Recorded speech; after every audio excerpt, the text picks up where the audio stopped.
I'm Jennifer. I'm the head nurse at Premier, and today I want to go over the steps of how to do a home visit, mobile call, or concierge visit. So you get a phone call from a client and they're wanting you to come in and give them an IV. While you're on the phone with them, the first thing you're going to want to ask them is what kind of IV they're wanting.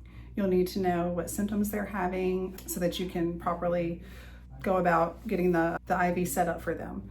You'll also want to ask if there's any other people in the home that may want an IV.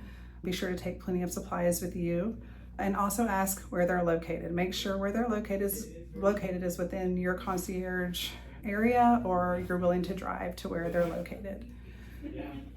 So once that's established, the next thing you're going to need to do is send them the paperwork. Always send the paperwork prior to getting the GFE. I like to send the paperwork, have the client fill it out. I like to then go over the paperwork myself to make sure I don't see any obvious contraindications. Once I've concluded that there's no obvious contraindications to IV therapy, I will then schedule the GFE for the client.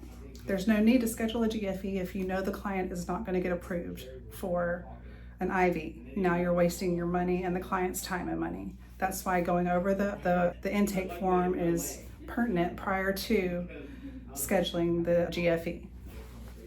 Once you've scheduled the GFE with the client, make sure you try to get that kicked out and done prior to going to their home. This is going to expedite your time at their home. It's going to make sure that everything is cleared before you get there. They can do this, you'll do this through Qualify, and you'll be able to set it up, or they can set it up at their convenience. Always, if you can, like I said, try to get that done ahead of time. Make sure everything's done, paperwork, GFE, all of that is done. All of that busy work is done prior to going out to the patient's home. Once you've established that the patient is cleared and they've had their GFE done, now you're going to get ready to go to the patient's home. A couple of things that I always like to have with me and use are sitting over here, and I'm going to go over a few of those. For us, we carry a backpack. This is what we like to load all our supplies in. Make sure you have something that's big enough to carry everything and you're able to put into your car. A couple of tips for when you're getting your supplies ready. Be sure to always take extra.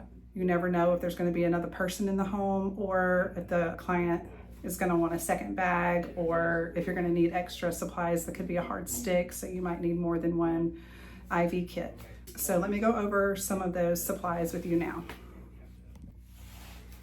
Okay, here I have some of the supplies that we carry with us in our bag to a home visit. You're going to obviously want your fluids and your tubing. You're going to want gloves, gauze, your IV kit, or the supplies to start an IV. Always remember to take extra. Take extra fluids with you as well. Be sure and always carry plenty of syringes, blunt tip needles, IM needles. Carry a sharps container.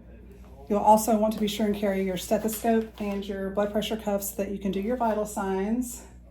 Carry, I said a sharps container. A trash bag. Sometimes we forget to carry a trash bag. Be sure and carry a trash bag. You don't want to leave any trash in the client's home for them to have to throw away. And then your vitamins, of course. If you're carrying vitamins that need to be refrigerated, you're going to want to carry something that you can keep them cold in, either a small cooler or a small lunchbox type bag with a cooling ice block or mechanism in it. Again, this is everything we like to carry. Don't forget your emergency kit. Always carry your emergency kit with your epi in there. We also use these little tackle boxes to keep our stuff organized. That's another something you can look at. You can get those on Amazon.